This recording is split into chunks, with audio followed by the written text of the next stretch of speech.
Welcome to our video cast, Taking Diabetes Head On. My name is Chuck Cannon. And I'm Teresa Moore. And I'm Chris Moore, and we are taking diabetes head on for you. Today, our program will look at, from the very beginning, how diabetes can wreak havoc. And we call our show From Womb to Tomb, Nature versus Nurture. Wow, isn't that true today?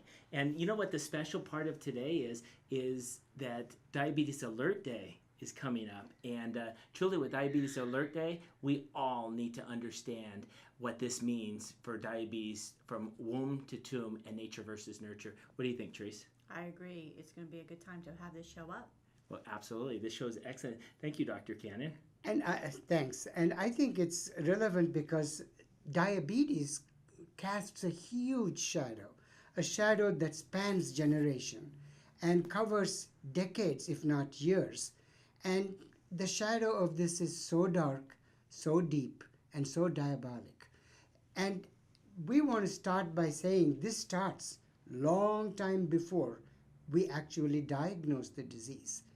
To some extent, what we are going to look at today is what came before diabetes came home to roost. So this is what we talked about last time, before the before, right? Before the beginning. So appropriate beginning would be in the womb, and this term gestational diabetes for many people is actually the beginning where the layers and the stage is set for future diabetes. So let me turn to you, Teresa. Give our viewers a glimpse of what gestational diabetes is. Gestational diabetes is diabetes during pregnancy. It's usually picked up by glucose tolerance test, and I think it's between 26 or 28 weeks. Is that About right? 28 weeks, you're right, 28 Teresa. weeks, yeah, something like that. So, and it's not a very fun test to do, is what I've heard. Yeah, if anybody's ever had the glucola test, they understand what that means. It is, but it is a good screening test and one that all pregnant women go through in the 26th week. Having said that, once diagnosed, what does this serve as a predictor, Chris? This can be a predictor for the mother for future diabetes, not only the mother, but the child as well. I was reading a UK study says somewhere between 7 and 21%, when they had a study that said somewhere between 7 and 21% of those females who had gestational diabetes go on to develop type 2 diabetes. However, there was another NIH study that said it's as much as 35 to 60%. So I think that probably at least a third of all individuals with gestational diabetes is going to have some form of type 2 diabetes potentially later. But one of the things that we're talking about is womb to tomb, but nature versus nurture. So we may be able to change that depending on their nurture. Very true, because clearly it is recognized that women with gestational diabetes, by definition, develop it during pregnancy and it resolves after delivery. So in a sense, these individuals are at high risk and they develop diabetes because of the hormonal stress during pregnancy, which goes away after delivery. But years later, these women have a very, very high incidence of developing overt type 2 diabetes. And one of the funny things here too is that we got to watch the baby, because when the baby is born, the baby can have actually a severe hypoglycemia, in which the baby you can have some trouble right after delivery, and so they have to give sugar water and etc. With those babies. But those babies also tend to be bigger, and they tend to have an increased risk for type 2 diabetes later in life, possibly. That is true. So it actually, in a way, you are inheriting the tendency. And I got to tell a story. Last show, we talked about my mom. I have a near and dear place in my heart for my mom. But I forgot to say, my dad actually has type 2 diabetes, and I have two brothers that had diabetes. So if I don't mention that, and my mom, back then they didn't know or didn't check for gestational diabetes, but many of my brothers were greater than 9-pound babies. So I suspect that she probably had gestational diabetes. So what would they say a high weight baby it would be for? They were greater than 9 pounds, and usually a baby greater than 9 pounds. And if mom has gestational diabetes, I would say that baby is large for gestational age, and they might measure that through the pregnancy, and they're going to watch that baby for low blood sugar, and that baby later needs to watch for type 2 diabetes. There's a very interesting study from England where they looked at babies born to mothers with gestational diabetes and those who had macrosomia or large birth weight. When they followed them, they developed larger weights and they were obese even when they were young kids at 5 or 6 years of age. And that's amazing because, I think that's before the before. We talk about primary prevention. Right. How do you prevent type 2 diabetes? How do you prevent diabetes at all? And I think it's really the primary prevention role, and that's starting from basically that womb. And I think that would be one of the things that we have to do. Let me take the theme on from the young children. Today we are seeing a lot of youngsters, sometimes before age 10, mostly under 16, who are developing classic type 2 diabetes that their parents and grandparents had. You must see this a lot in your work at the emergency room in the hospital, especially in the pediatric clinic. We are seeing more and more, and a lot of it has to do with obesity.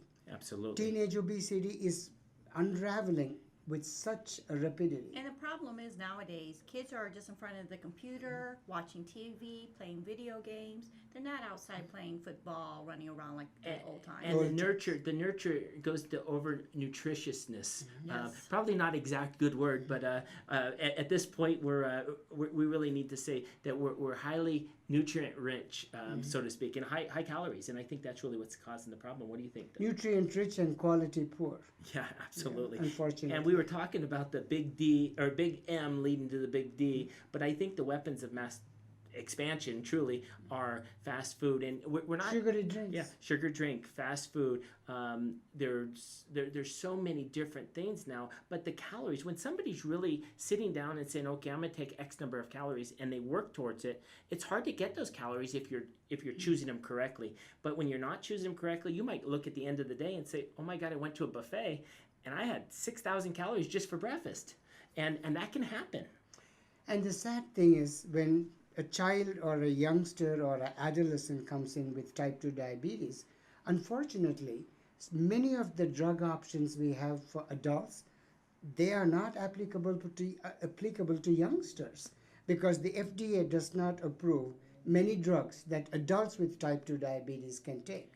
So we're really running into trouble here because we have this youthful population with a theoretically older person's disease. So what do we do, doctor? It's hopefully this would sort of translate into more lifestyle modification, weight reduction, and dealing with the one or two classes of drugs that are currently available. The downside of this is the longer they go without getting control, they're going to develop complications within 20 years. And they'll only be in their mid-30s. Yeah, and it's sad because these children, they didn't choose this. And sometimes you look at the parents, and I've seen overweight children who people look at their parents and they want to blame the parent. And it's not always the parent's fault either. Sometimes it's our whole society. And today, it's hard to place blame, so to speak, and you can't place blame on the parents. You can't place blame on the food manufacturers. There's really it's everyone has to come together to try to prevent this thing. And I think it's relevant that in some schools in New York, they totally made sure that these soft drinks are removed, and within a year they found that the rate of obesity dramatically declined. Absolutely. I think fructose corn syrup and sugary drinks are the number one reason for this weight gain in youngsters. And high fructose corn syrup, we just don't realize what the ramifications of all of that has become. And it's just in about the last 30 years or so. And once we started using more and more high fructose corn syrup instead of sugar, it went up and up and up, the obesity rate, and so did diabetes. It seemed like they both went up at the same time. Right. So we've looked at two subsets of people with high risk for diabetes, the gestational and the obese teenage population. Absolutely. What about that whole group in the United States? 80 million of them with pre-diabetes. Prediabetes is a very unique thing because today, I talked about primary prevention, but how do you practice primary prevention in 80 million pre-diabetic patients? That's 1 in 3 people in the population, more or less. Absolutely. And how do we do that? And this being the Diabetes Awareness Week, perhaps we should familiarize our audience with exactly what this pre-diabetes is. Is it what patients used to say, oh, doctors told me I was borderline? I always say that's like being borderline pregnant. Right. You is or you isn't. So when they're diagnosed with type 2, is actually when their A1C is 6.5 or higher. That's correct. So, but sometimes if you're 5.6, so 5.6 is the cutoff for normal A1C. Anything over 5.6 and less than 6.5 is considered that pre-diabetes range. And that's really where even healthcare professionals today, we don't really know exactly what to do there. And sometimes you're not allowed to do an A1C to really find out. So you know that you may have an impaired fasting glucose, but you may not know exactly where they are in the A1C schedule. Just so that we don't mislead folks, today the recommendation is the diagnosis of prediabetes rests on documenting 2 abnormal tests, one being the A1C and one other, either the fasting plasma glucose after an 8-hour fast Absolutely. or a 2-hour postprandial after a glucose tolerance. Since glucose tolerance test is such a nuisance, we do both a 8-hour fasting plasma glucose and an A1C. So could you use, is it greater than 100 on an impaired fasting glucose plus a high A1C? Right. Impaired fasting glucose meaning a fasting plasma glucose above 100, but under 125. That category is not normal, but isn't diabetic either. And this is called impaired fasting. A lot of people have impaired fasting plus a normal A1C. And these folks, then you have to wonder, what do you call them? So generally, 2 abnormalities firmly established prediabetes. So could we do just lifestyle modification in these individuals? That is the most important aspect. We talk about it, but they are difficult to achieve. It is. It's hard. But you know what I've noticed, though, because in our support group that we have people who are saying, my doctor says I'm pre-diabetic. So they come and they try to learn, which I think is important, but unfortunately, not everybody does that. And I think Teresa's point is very well taken, because there was this huge study called the Diabetes Prevention Trial, where they took people exactly like that, and needless to say, 95% of them were overweight and had all these features of what they call metabolic syndrome. And they tried to see what happens if you do intensive lifestyle change, which means exercise, aerobic, 40 minutes, walking, plus eating right, versus pills.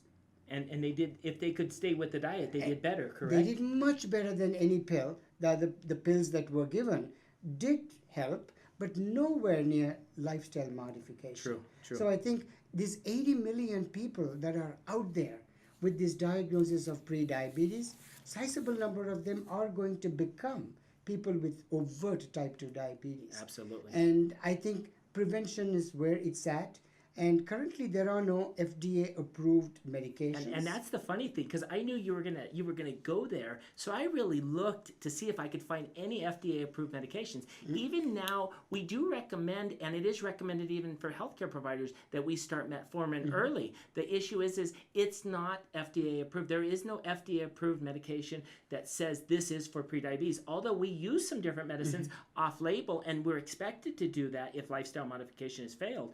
But that there is nothing, and we know the problem, the government knows the problem, and we still don't have an FDA approval on prediabetes, and we have 80 million individuals with prediabetes. And in a sense, unless we target the high-risk group, it's like sort of arriving at the scene after the train has left. Absolutely, and there's no primary. That's when you get in secondary and tertiary prevention, and sometimes the train has already arrived or the wreck's already occurred. Towards wreckage, runaway train. Absolutely. So here we talked about 3 subsets at risk now.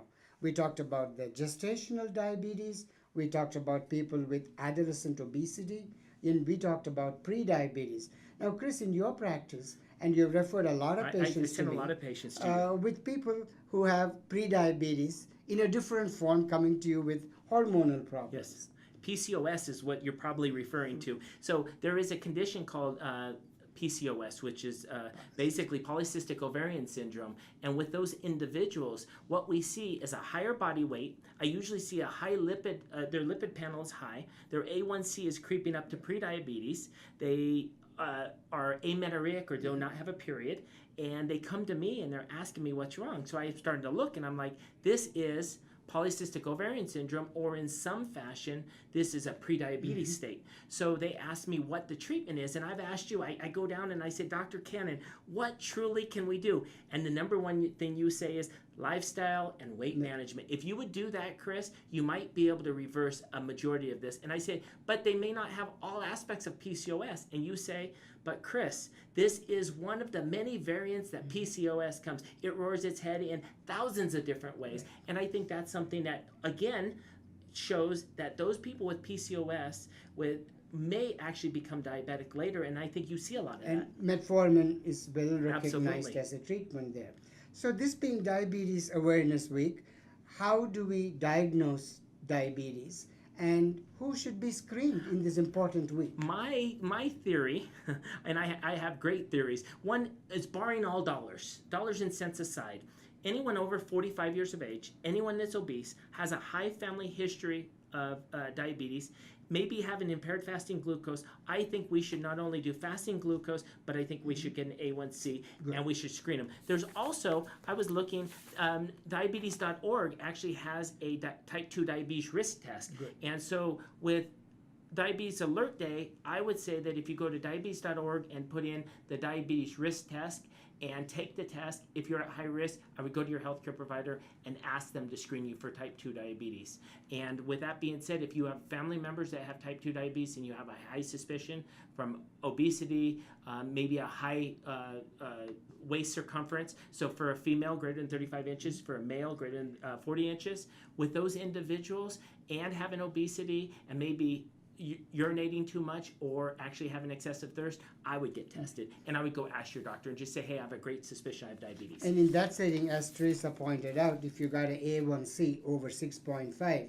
then clearly you have crossed over. Absolutely. This border has been crossed. Yeah, you've crossed the border.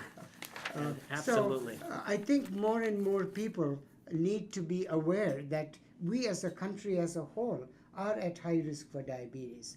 And diabetes travels with so many other companions in the same vehicle. Absolutely. Obesity, heart disease, lipid problems, cholesterol issues. High blood pressure, sleep apnea. So, and I think in a later show we'll talk about the price to pay for not being controlled. But before we leave and end this show, I want to point out the ABCs of diabetes control. This is interesting. I want you to tell all our viewers about the ABCs. It's very important. It's like we get back to basics. A is for A1C. Okay. We have clear targets of where you should be. B is for blood pressure. And now they have classic targets where you should And we'll go again over be. all those. We'll go in over time. all. Absolutely. C stands for Cholesterol. Yeah. lipids, cholesterol. Yeah. And these days we look at all kinds of cholesterol, but the one that's really bad is the cholesterol that is LDL cholesterol. Yeah, bad cholesterol. Right. Yeah, And D absolutely. stands for D stands for Diet. diet.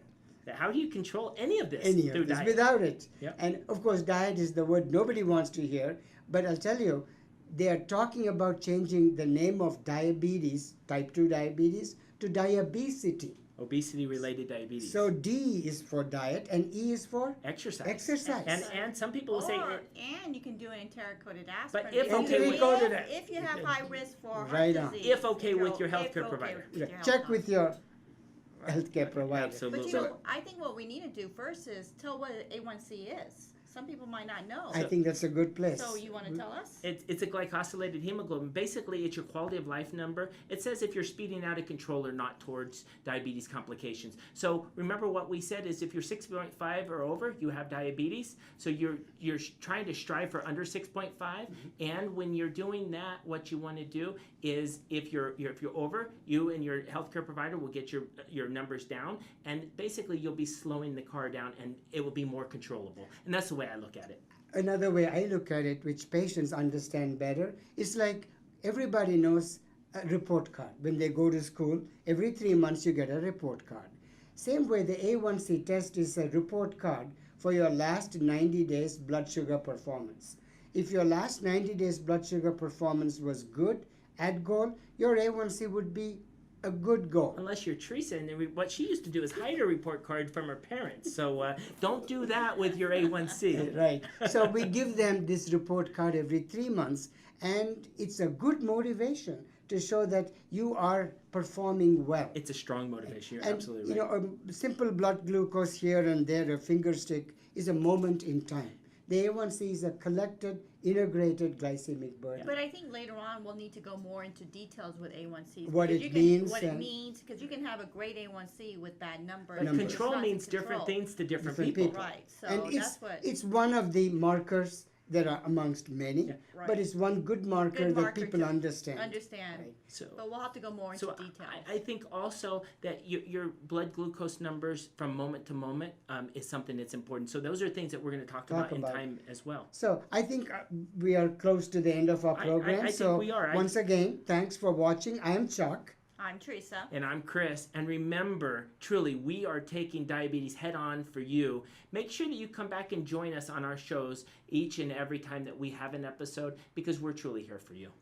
And follow us on Instagram, Facebook, and Twitter. Thank you. Thanks, Teresa. And thank you for setting those all up for us. So this is all Teresa, so thanks. Thank you. Thank you, Dr. Cannon. Thank you. Thank you. Thank you.